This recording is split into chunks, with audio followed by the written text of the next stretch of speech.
Welcome to our channel. Today பிரேக்ஃபாஸ்ட்டுக்கு எங்கள் வீட்டில் கோதுமை கஞ்சி செய்ய போகிறேங்க. ஹெல்த்தியான கோதுமை கஞ்சி. இது நோம்பு கஞ்சின்னு சொல்லுவாங்க. சம்பா கோதுமை ரவையில் செய்கிறதால இது உடம்புக்கு ரொம்ப ஹெல்த்தியும் கூட. வாங்க எப்படி செய்யலான்னு சொல்லிட்டு பார்க்கலாம். வாங்க இது எப்படி செய்யறதுன்னு பார்க்கலாம். அதுக்கு தேவையான பொருள் அரை டம்ளர் பைத்தம்பருப்பு எடுத்திருக்கேன். பாருங்க, சம்பா ரவை இது பேர்.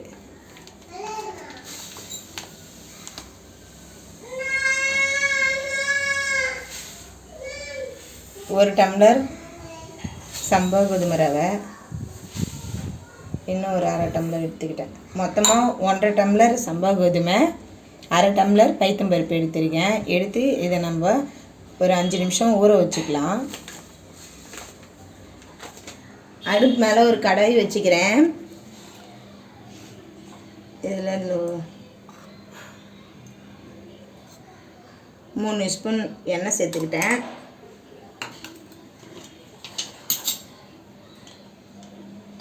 ஒரு ஸ்பூன் நெய் சேர்த்துக்கணும்.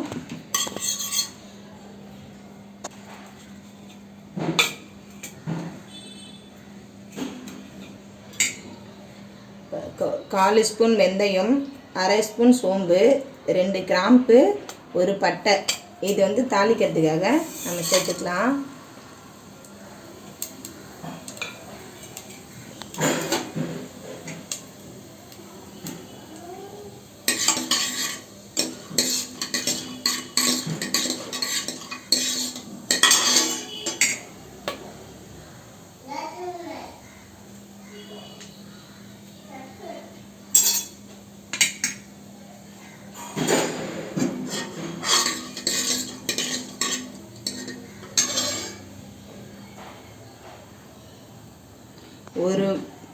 ஒரு வெங்காயம் எடுத்து, ஒரு பெரிய வெங்காயம் எடுத்து இது போல் பொடிசாக கட் பண்ணி வச்சுருக்கேன்.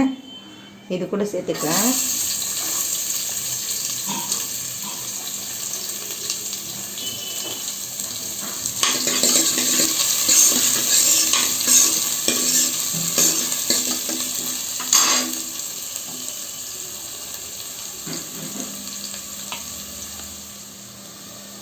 இஞ்சி பூண்டு பேஸ்ட்டு ஒரு அரை ஸ்பூன் போட்டுக்கலாம். நீங்கள் கொஞ்சம் வேணும்னா பூண்டு கூட இதில் தட்டி சேர்த்துக்கலாம். இஞ்சி பூண்டு பேஸ்ட்டும் போட்டுக்கலாம். இதில் ஒரு பச்சை மிளகாய் சேர்த்துக்கிறேன். ஒரு 4-5 பீன்ஸு, ஒரு கேரட் இது போல் பொடியாக கட் பண்ணி வச்சுக்கிறேன். இது கூட சேர்த்துக்கலாம். சேர்த்துட்டு இது போல் நல்லா கலரிடுங்க. இது அரை ஸ்பூன் சால்ட்டு போட்டுக்கிறேன். போட்டுட்டு இது கொஞ்சம் நல்லா கலரிடுங்க. இதில் ஒரு தக்காளி பொடிசாக கட் பண்ணி வச்சுருக்கேன். உங்களுக்கு தக்காளி பிடிக்குதுன்னா நீங்கள் போடுங்க. அப்படி இல்லைனா நீங்கள் சேர்த்துக்க வேணும்னா போட்டுக்காதீங்க. ஆனால் தக்காளி சேர்க்கும் போது சூப்பராக இருக்கும் டேஸ்ட்டு. நான் முன்னாடியே செஞ்சு பார்த்துட்டு அது எப்படி இருக்குதுன்னு சொல்லிட்டு தான் உங்களுக்கு செஞ்சு காமிக்கிறேன்.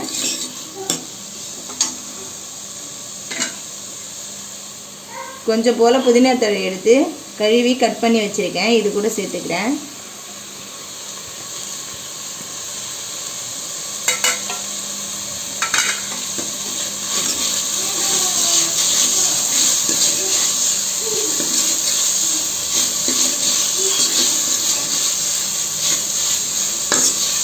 ஒரு 5 நிமிஷம் இது வதங்கட்டும். இது கூடவே ஒரு ஸ்பூன் கரம் மசாலா போட்டுக்கலாம். நான் பச்சை மிளகாய் போட்டிருக்கேன் காரத்துக்கு. உங்களுக்கு வேணும்னா கொஞ்சம் சில்லி பவுடர் கூட போட்டுங்க.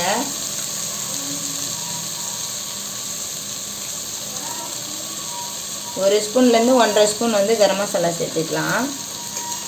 ஃப்ளேவர் சூப்பராக இருக்கும்.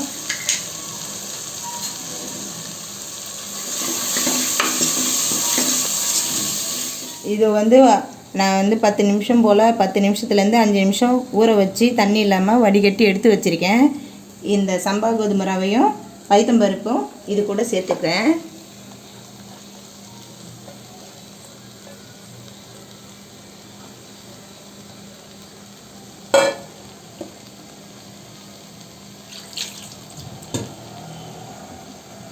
இது கூட சேர்த்து ஒரு டைம் இது போல் ஒரு நிமிஷம் வந்து வதக்குங்க.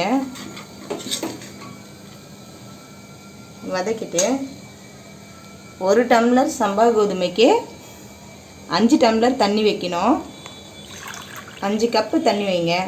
நான் இந்த கப்பால் சம்பா கோதுமை எடுத்தேன், அதனால் 5 கப் தண்ணி வச்சுக்கிறேன். 2 3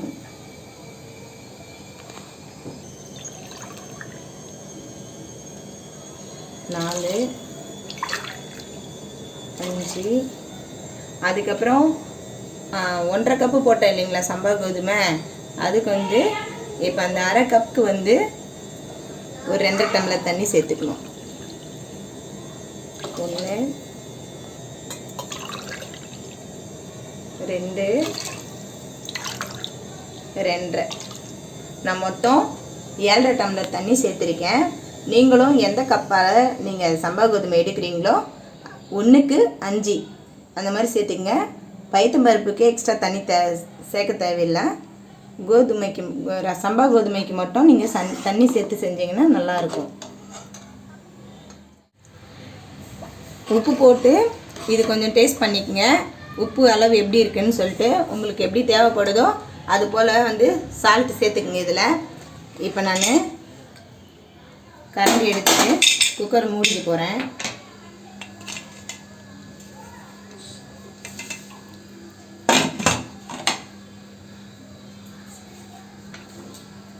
வெயிட் வச்சுக்கலாம். இது வந்து ஒரு 5 விசில் இருக்கட்டும். 5 விசிலுக்கு அப்புறம் இது எப்படி வந்திருக்குன்னு சொல்லிட்டு நம்ம பார்க்கலாம். வாங்க, 5 விசில் வந்துருச்சு. ஸ்டீம் எடுத்துகிட்டு பார்த்துக்கலாம். பாருங்க, இப்படி தாங்க வந்திருக்கு. இதை கிண்ணத்தில் எடுத்து சொல்ல போட்டுக்கிறேன். பாருங்கள், சூப்பராக ரெடி ஆகிடுச்சு. நீங்கள் சூப்பராக ரெடி ஆகிடுச்சிங்க. வாங்க இதை சாப்பிட்டு பார்க்குறேன். சூப்பர் டேஸ்ட்டுங்க. இது வந்து சம்பா கோதுமை கஞ்சின்னு சொல்லுவாங்க, கோதுமை கஞ்சின்னு சொல்லுவாங்க, நோம்பு கஞ்சின்னு சொல்லுவாங்க. இது நான் சொன்ன அளவுகளோட நீங்கள் செஞ்சு பார்த்துட்டு எனக்கு எப்படி வந்ததுன்னு சொல்லுங்கள்.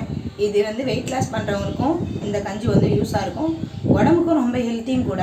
நீங்கள் செஞ்சு பார்த்துட்டு உங்களுக்கு எப்படி வந்ததுன்னு சொல்லிவிட்டு எனக்கு கமெண்ட் பண்ணுங்கள், சப்ஸ்கிரைப் பண்ணுங்கள், லைக் பண்ணுங்கள், ஷேர் பண்ணுங்கள். தேங்க்யூ.